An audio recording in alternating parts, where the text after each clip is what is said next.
바다를 떠다니는 병원선. 이름과 달리 보건지소쯤 되는 역할을 하고 있습니다. 의료기관이 가기 힘든 외딴 섬 주민들을 위해 운영됩니다. 전남, 인천, 충남, 경남 등 국내에 딱 5척이 있습니다. 전남 다도해를 오가는 병원선을 따라가 봤습니다.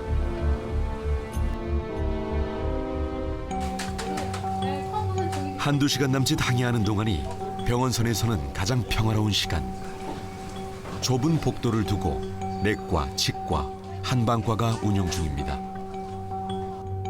가파른 계단을 따라 선실로 내려가면 의사와 선박직 공무원 등 10여 명이 머무는 생활 공간이 나옵니다. 숙식 모두 병원선에서 해결합니다.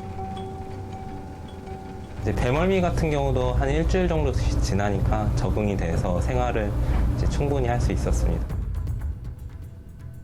병원선 의료진 3명은 모두 공중보건의사입니다.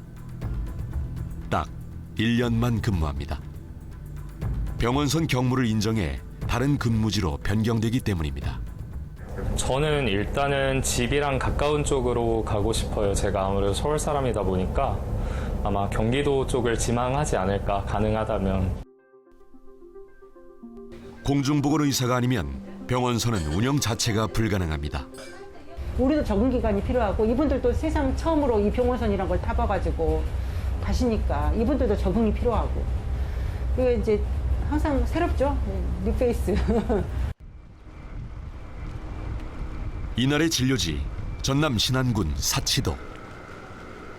44가구가 사는 조그마한 섬마을 부두는 큰 배를 허락하지 않습니다. 작은 보트를 띄어야 합니다. 주민들을 태워 병원선으로 데려와야 진료가 가능합니다.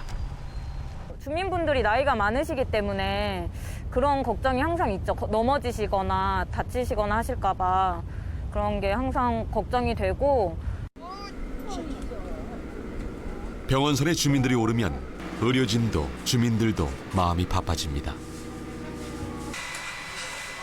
좁은 복도에 앉아 차례로 진료를 기다립니다. 병원이 멀어서 병원을 멀리해온 섬 주민들.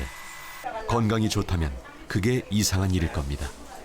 이제 예상 밖으로 만성 질환자분들이 많다 보니까 그거에 대한 관리가 조금 쉽지는 않다는 것을 느꼈고,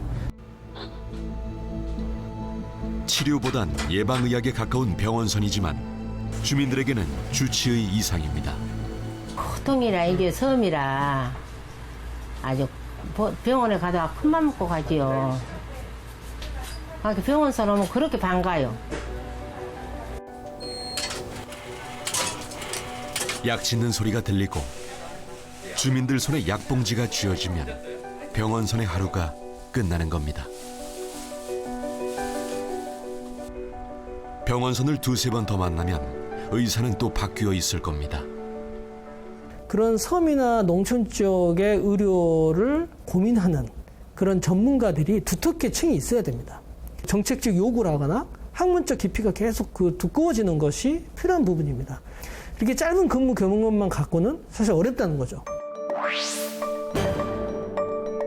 농어촌 보건의료 취약 지역에서 3년간 국방 의무를 대신하는 공중보건의사는 전남에 가장 많습니다. 전남의 보건소와 보건지소 의사 99%가 공중보건의사로 채워진 어쩔 수 없는 현실 때문입니다. 그러나 국내의 공중보건의사는 10년 동안 1,500명 이상이 감소해 농어촌 보건의료 기반이 또다시 위기입니다. 서울에 사는 사람들의 권리와 예를 들면 전라남도에 사는 사람의 권리가 다르진 않거든요. 권리적인 측면 그리고 생명과 안전에 관한 서비스 부분에 대해서 이렇게 격차가 발생하는 것은 굉장히 심각한 문제라고 봐야 된다.